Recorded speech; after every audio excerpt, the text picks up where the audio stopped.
बजरंग दल के साथ ही एक और इकाई है, मैं कहूँ, या फिर एक और विंग है जिसे हम दुर्गा वाहिनी के नाम से जानते हैं। मेरा पर्सनली ये मानना है सर कि भारत के प्रत्येक हिंदू बेटी को दुर्गा वाहिनी में एक बार तो ज़रूर जाना चाहिए। बिल्कुल जाना चाहिए। मैं एक बार आपसे ये जानना चाहूँगा कि दुर्गा वाहिनी की क्या फ़ायदे होंगे अगर एक बच्ची जाकर के उसे ज्वाइन करेगी, तो दुर्गा वाहिनी ज्वाइन करने के उसे क्या फ़ायदे हो सकते हैं और उसे क्यों ज्वाइन करना चाहिए, ये प्लीज़ आप हमारे दर्शकों को बहुत से बताइए। फायदे होंगे। दुर्गा वाहिनी ज्वाइन करेगी तो ये रील्स में उमका ठुमका नहीं लगाएगी, जी है ना, अमर कमर नहीं दिखलाएगी, जी समझ गए ना, लिपस्टिक लगा करके वो गलत गलत सलत इशारा नहीं करेगी, गलत सलत वॉइस ओवर वाला वीडियो में वीडियो नहीं बनाएगी। वो क्या करेगी, वो माइक कैमरे के सामने में आएगी और वो रील बनाएगी, हाथ जोड़ के बोलेगी क्लब्य माँ समागामा पार्थमने ततु पद्धते क्षुद्रम हृदय दौर्बल्यम ततोतिष्ठा परम तपा। इस प्रकार का वो रील बनाएगी, गीता का सार पढ़ेगी वो। और जब कोई वैसा राहुल, जो अब्दुल है राहुल बन के उसके पास में आएगा तो उसके दाएं बाएं भी नहीं भटक पाएगा और हमारी बहन फ्रीज में जाने से बच जाएगी, संस्कारी रहेगी, भारत की सभ्यता संस्कृति बरकरार रहेगी।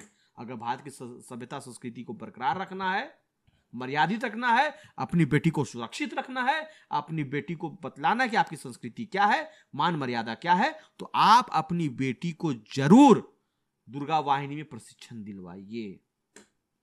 अच्छा, अभी कुछ समय पहले आपने एक टर्म यूज़ किया था गौ रक्षा। तो इस गौ रक्षा, चूंकि मैं ये चीज़ मानता भी हूँ और जानता भी हूँ कि ये काफ़ी पुण्य का काम है, मैं ये चाहता हूँ कि एक बार आप हमारे दर्शकों को इस गौ रक्षा का जो महत्व है, इसकी जो महत्वाकांक्षा है, वो ज़रूर समझाइए। माँ एक वर्ड है जी, जो बच्चे के मुंह से पहले निकलता है। सबसे पहला माँ किसको बोलते हैं? जो जन्म उसको देने वाली। जीवन देती है, जी, जो उसका भरण पोषण करती है, वो हमारी माँ होती है, जो कि अपना स्तनपान करीब 2 साल 3 साल तक कराती है जी, है ना, माँ कहते हैं। और वो माँ जो हमें वृद्ध अवस्था तक अपना दूध पिला रही हो, उस माँ की रक्षा क्यों ना करें? जब हम जी, वृद्ध भी हो गए तो गौ माता का दूध हम पीते हैं, तो उसके लिए हम क्यों नहीं आवाज उठाएं? उसकी सुरक्षा की बात हम क्यों ना करें? होना चाहिए ना। जी, तो कम से कम तुम अपनी माँ को देखो और इस माँ को देखो और तुम तुलना करो। तुम अगर जीवन जी रहे हो तो गौ माता का दूध पी करके तुम जो भी जी, हुए हो तुम, इसलिए अपनी माँ का रक्षा जरूर करो। मैं तो देख रहा हूँ कि आजकल तो ये ट्रेंड है, लोग क्या है आप देखिएगा कि ब्लॉग्स बना रहे हैं, छोटी छोटी गाय जो होती है ना उसको रख रख के ब्लॉग बना रहे हैं, खूब व्यूज आ रहे हैं। जी। आप गौ सेवा करके दिखलाइए लोगों को, गौ सेवा कर रहे हैं, इस तरह के वीडियोस बनाइए, उस तरह कंटेंट क्रिएट कीजिए कि गौ माता से बात कर रहे हैं, गौ माता को क्या खिलाना चाहिए, कैसे क्या। देखिए वो कंटेंट चलेगा, लोग अच्छा से देखेंगे। जी, समझ के बात को ना, आपका बिल्कुल, कंटेंट भी चलेगा और गौ सेवा भी हो जाएगा। बिल्कुल। गौ सेवा करना जो है, कहिए कि आप राष्ट्र का सेवा कर रहे हैं, इसलिए गौ सेवा बिल्कुल करना चाहिए। मैं तो अपने गाड़ियों में वो बेल्ट रखता हूँ, रेडियम बेल्ट। जी, कहीं रास्ता मिल जाता है तो मैं उसे बांध देता हूँ, ताकि आने वाले समय जो गाड़ी ये वाहन चलते हैं तो जब लाइट पड़ेगा तो माँ के गर्दन पे जब पड़ेगा पता चलेगा कि वो गाय गौ माता वहां पे है, तो एक्सीडेंट से वो बचेगी। तो अपना अपना प्रयास अपने तरीके से करना चाहिए। और सबसे पहली बात है कि आप की गाय है तो उसको आप रोड पे इस प्रकार से लवारिस ना छोड़ें। वो आपकी माता है, आप मानते हैं, उनको अपने घर पे रखें, इस प्रकार लवारिस ना छोड़ दें। आपसे जी। नहीं हो पा रहा है तो हर एक जगह गौशाला आप वहां दे दें, अपने सगे संबंधी को दे दें। सर, जैसे दूसरे धर्म अपने धर्म को बढ़ाने के लिए धर्मांतरण करवाते हैं या फिर धर्म परिवर्तन करवाते हैं, ऐसा हमने कभी अपने सनातन धर्म के बारे में नहीं सुना। लेकिन क्या अभी वो दौर आ चुका है कि सनातन को भी अपने आप को एक्सपेंड करना चाहिए? सनातन को एक्सपैंड करने की आवश्यकता नहीं, सनातन बहुत ज्यादा एक्सपैंड है। जो भटक गए हैं, भटक के दूसरे जगह गए हैं, वो वापस आएंगे ही आएंगे, समय जो लगेगा। समझ के बात को घर ना, वापसी होगी। बिल्कुल अपने ही आएंगे, वो परेशान हो जाएंगे ना। जब जाएंगे पता चलेगा कि आज जो हमारे पति है, जो है हमारे पति हैं, कल जो हमारे ससुर थे वो पति हो गए, परसों चचा ससुर पति बन गए। समझ के बात को ना, तो कहाँ जाएंगे वो? आएंगे, घर पे ही आएंगे, समय लगेगा। अच्छा, अभी तक हमने धर्म से जुड़ी कई बातचीत कर ली। अब मैं आपसे ये जानना चाहूँगा, आपके अनुसार झारखंड का अभी सबसे अहम मुद्दा क्या है झारखंड का सबसे अहम मुद्दा कोई है तो स्वास्थ्य है, शिक्षा है यहाँ का। लोग शिक्षित हो जाएंगे ना तो अपना हक मांगना सीख लेंगे। लोग शिक्षित ही नहीं, उनको पता ही नहीं उनका हक क्या है। तो झारखंड का सबसे बड़ा है शिक्षा। शिक्षित लोग नहीं है, सब अवेयर नहीं है। यहाँ का शिक्षा व्यवस्था बहुत ही ज़्यादा चौपट है। यहाँ का मुख्य मुद्दा विस्थापन भी है। स्थानीय नीति को लेकर के लोग बात करते हैं जी। सभी नेता बोलते हैं हम बना देंगे, कोई बोलता है हम बना देंगे, और सब आकर के राजनीति करता है। जिसको सही में इच्छा है बनाने का ना, जिसको सही में इच्छा है और अपनी सभाओं में अगर संख्या बुला रहे हैं तो उस संख्या को बोले कि हमको आपके साथ आंदोलन करना है, क्या साथ दीजिएगा? आपको चाहिए स्थानीय नीति, बिल्कुल फूंक दीजिए ना। जी। ये भगवान बिरसा मुंडा की धरती है। ये वो आंदोलन क्षेत्र है जहां अंग्रेजों को बहुत बुरे तरीके से भगाया गया था। जब मैं विस्थापित गांव में जाता हूं, वहां की स्थिति देखता हूं कि उनका घर तोड़ रहा है, अपने से घर अपना तोड़ रहे हैं, उचित मुआवजा नहीं मिल रहा है, हाँ? और सामने आके बोलने से डर रहे हैं कि केस हो जाएगा, एफआईआर हो जाएगा। तो एकदम अंग्रेजों वाला शासन काल मुझे देखने को लगता है।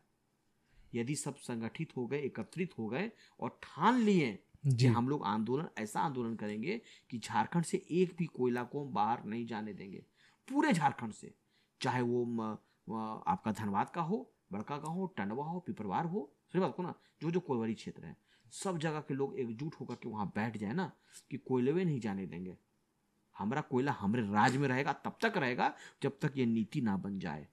कितने की गिरफ्तारी कीजिएगा? अगर 50-50 हजार बैठ जाएंगे तो लगता है गिरफ्तारी होगा? संभव है? गिरफ्तारी नहीं होगा, बदलाव होगा तुरंत। जैसे कसाब जैसे लोगों के लिए कोर्ट खुलता है ना जी, है, सही चीजों के लिए कोर्ट खुलेगा, विकास के लिए खुलेगा। झारखंड के विकास के लिए उस दिन कोर्ट खुलेगा और उस दिन बोला जाएगा कि आज से विस्थापितों के लिए विस्थापन नीति को लागू किया जाएगा, स्थानीय नीति को लागू किया जाएगा, और विस्थापितों के लिए एक रूल रेगुलेशन बनेगा कि आपका जमीन इतना है तो आपको इतना रुपया मिलेगा, इतना नौकरी मिलेगा। उसी दिन तय हो जाएगा। सब नेता हिल जाएंगे, पक्ष और विपक्ष। आपको बेवकूफ नहीं बनाएंगे कि ना कर लो जी, हम कर देव, वो ना कर ले, ठग दिलो तोरा ने, हम कराबो जी। तो ये चीजें बदलेगी। सिर्फ ये बोलने से नहीं होगा कि हम मतलब फलना भाषा बोलेंगे, फलना भाषा गाना नहीं सुनेंगे, फलना का थी नहीं करेंगे। अरे वैसे क्रांति नहीं आता है बॉस।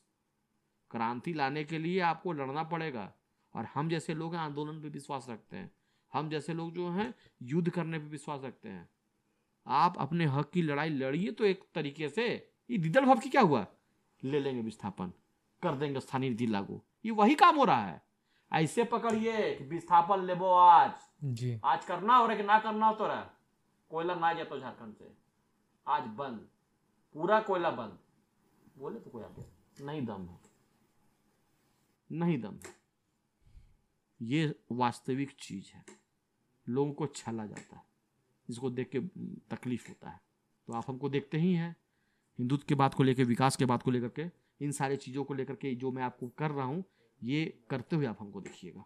झारखंड में बढ़ते बांग्लादेशी घुसपैठ के बारे में आपको क्या कहना है? देखिए, आपने ये देख रहे होंगे झारखंड में, झारखंड के प्रपेक्ष में, कि लोग झारखंडी बिहारी का मामला हो रहा है कि लोग स्लोगन लगा रहे बिहारी नहीं चलता, सुना होगा आपने। लेकिन आप लोग ये बात नहीं समझ पा रहे हैं कि मेन मुद्दा क्या है। बेशक झारखंडियों को पहला हक मिलना चाहिए, स्थानीय नीति में उनको प्रायोरिटी मिलनी चाहिए कि अगर नौकरी अगर 90% झारखंडी भाई कर रहे हैं तो 10% बिहारी हो, बंगाली हो, उसको दे दिए, ठीक है, पहला पहला पहला उनको मिलना चाहिए, झारखंडी भाई को मिलना चाहिए। लेकिन आप जहां दूसरी तरफ देखिएगा, आपने कहीं नहीं सुना होगा कि देखो ये झारखंडी मुसलमान है, ये बिहारी मुसलमान है, ये हरियाणवी मुसलमान है ना, ये दिल्ली का मुसलमान है, कहीं नहीं सुने होंगे। लेकिन हिंदू झारखंडी हो जाता है, हिंदू बिहारी हो जाता है, हिंदू बंगाली हो जाता है, हिंदू पंजाबी हो जाता है ना, हिंदू असामी हो जाता है। समझिए कितना बड़ा खेला हो रहा है।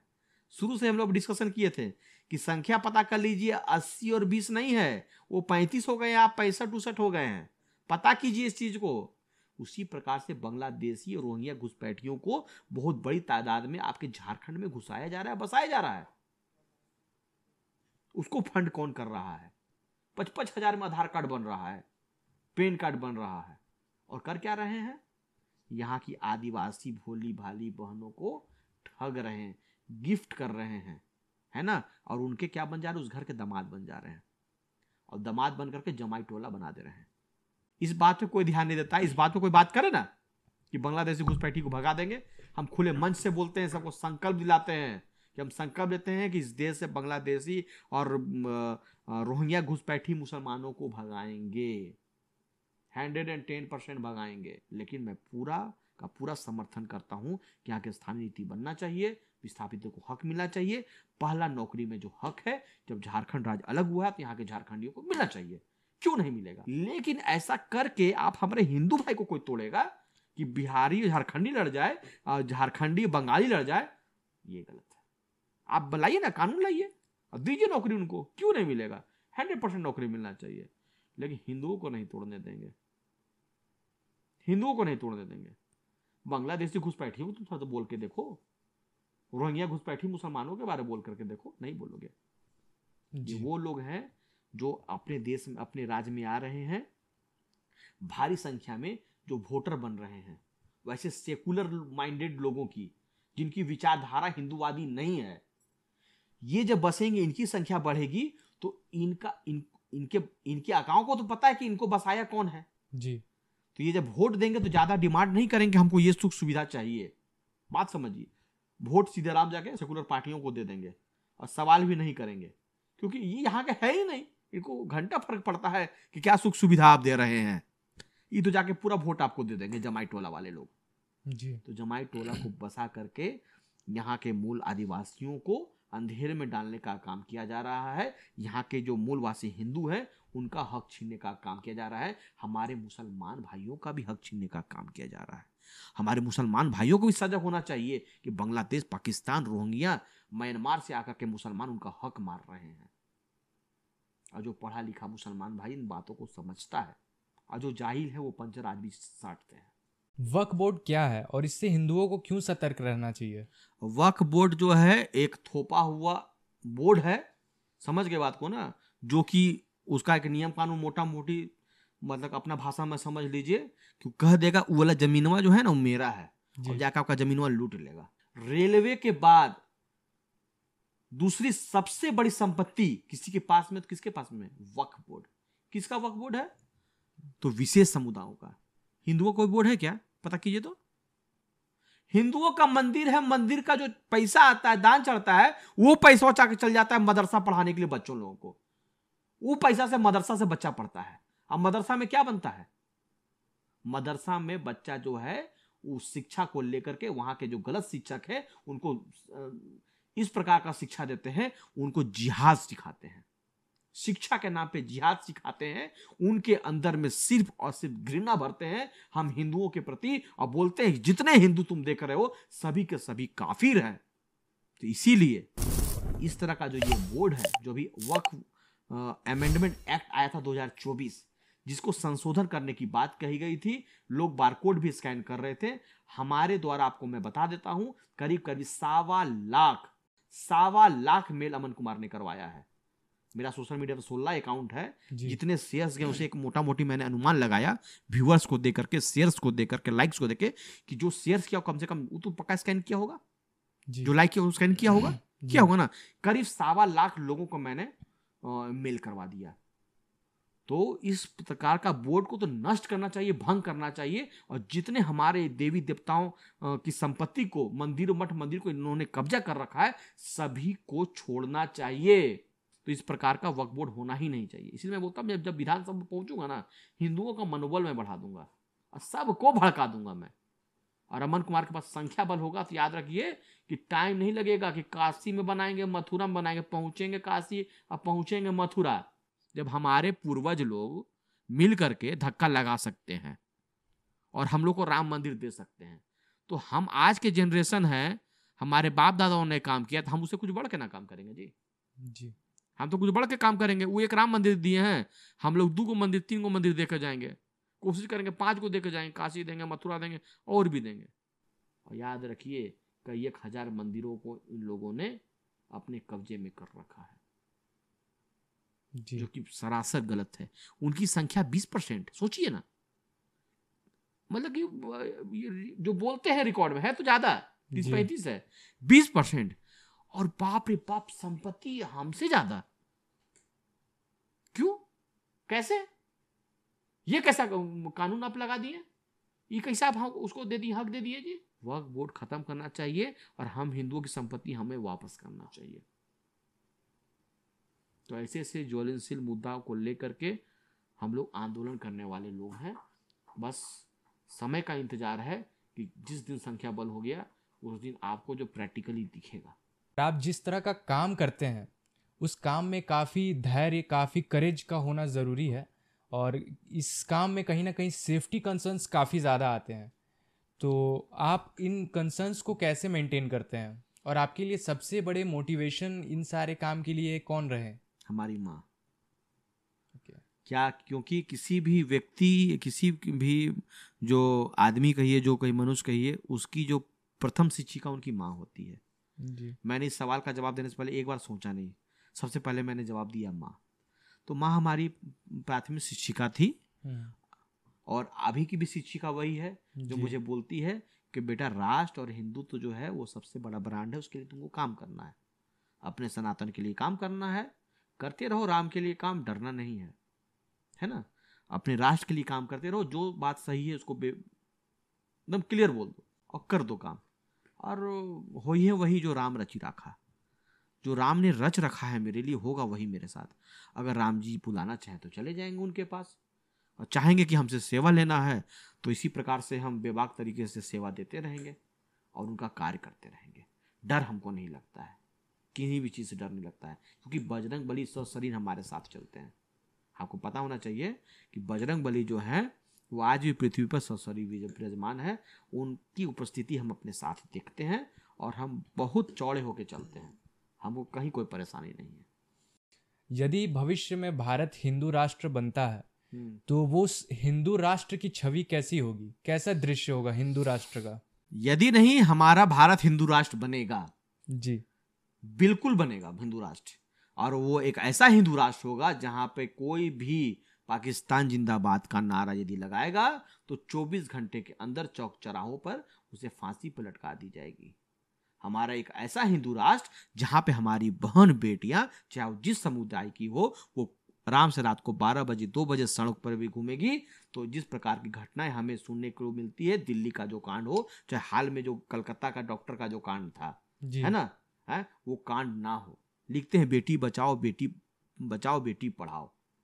तो उस हिंदू राष्ट्र में हमारी बहन बेटियों पे कोई गंदी नजर नहीं डालेगा।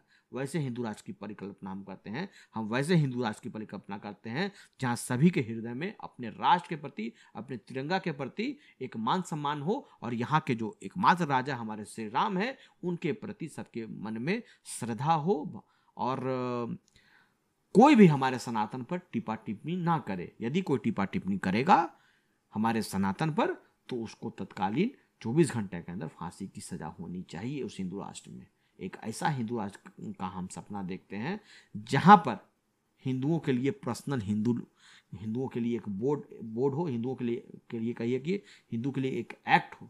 जैसे आप CNT एक्ट सुनते हैं ना, ST एक्ट समझते हैं ना, उसे हिंदुओं का एक्ट होना चाहिए। अगर हिंदुओं को कोई कहीं फेसबुक में कमेंट करके भी उनके रात को का किया, उनके धर्म को लेकर कोई टिप्पणी कर देता है और बताता है तुम हिंदू हो के तुम गलत हो, तुम्हारा कोई वजूद नहीं है, कोई भी टिप्पणी किसी प्रकार का करता है तो उस पर हिंदू एक्ट लगना चाहिए। जैसे SC एक्ट लगता है ना, जेल चल जाते हैं ना, वैसे हिंदू एक्ट आना चाहिए। वैसे वैसे विधानियों पे हिंदू एक्ट आना चाहिए, उसे जेल के सलाखों के पीछे डाल देना चाहिए। हमारा राष्ट्र जो है वो मजबूत हो जाएगा, और हिंदू राष्ट्र में आप कभी भी धर्मांतरण नहीं कर पाएंगे, आप हिंदू राष्ट्र में कभी भी घुसपैठ नहीं कर पाएंगे, और ये हिंदू राष्ट्र जो होगा आने वाले समय में विकसित भारत कहलाएगा। जी, मैं बिल्कुल आशा करता हूँ कि ऐसा ही हो, हम आगे भविष्य में भारत को हिंदू राष्ट्र बनता देखें। भैया बहुत अच्छा लगा आपके विचारों को जानकर और आपके सोच को समझकर, आपकी आइडियोलॉजी को समझकर। इस एपिसोड को ख़त्म करने से पहले हमारे व्यूवर्स, हमारे यंगस्टर्स के लिए कोई मैसेज आप देना चाहेंगे? जितने भी दर्शक जुड़ेंगे या आने वाले समय में जब इनका चैनल मिलियन में चला जाएगा और पुरानी वीडियोस को, इनके स्ट्रगल को जब देखेंगे, तो उन सब तक मैं यही मैसेज देना चाहता हूँ कि आप भी मेहनत कीजिए और मेहनत करने पे विश्वास रखिए। यदि आप ये सोच लिए कि हमको सिर्फ और सिर्फ मेहनत करना है, तो यकीन मानिए आपका जो लक्ष्य है उस लक्ष्य तक आप जरूर पहुंचिएगा। देखिए, द भोकाल शो करके आपको यूट्यूब में भी एक चैनल मिल जाएगा, फेसबुक इंस्टा में भी मिल जाएगा आपको। तो इस चैनल को आप लोग सर्च कीजिए और सर्च करके सब्सक्राइब कीजिए, लाइक कीजिए, फॉलो कीजिए और शेयर कीजिए। शेयर आप इसलिए कीजिए और ज़्यादा ज़्यादा शेयर कीजिए। कारण क्या है कि आपके क्षेत्र के झारखंड के भाई मेहनत कर रहे हैं, स्ट्रगल कर रहे हैं कुछ बेहतर करने का, कुछ अच्छी चीज़ें लोगों तक पहुंचाने का। तो आपका भी काम है कि इनकी मेहनत को आप आगे पहुंचाएं। कैमरा देखिए, हमारे सामने 2 कैमरा लगा हुआ है, दाईं और बाईं ओर से, और इस कैमरा के पीछे में 7 से 8 लोग बैठे हुए हैं जो कि इनके सहयोगी, जो हमारे दाईं ओर बैठे हैं। और भी हो सकता है कि जो यहाँ नहीं पहुंच पाए इनके सहयोगी हों जो इन्हें मदद कर रहे हैं आगे बढ़ने के लिए। तो आपका भी फर्ज बनता है।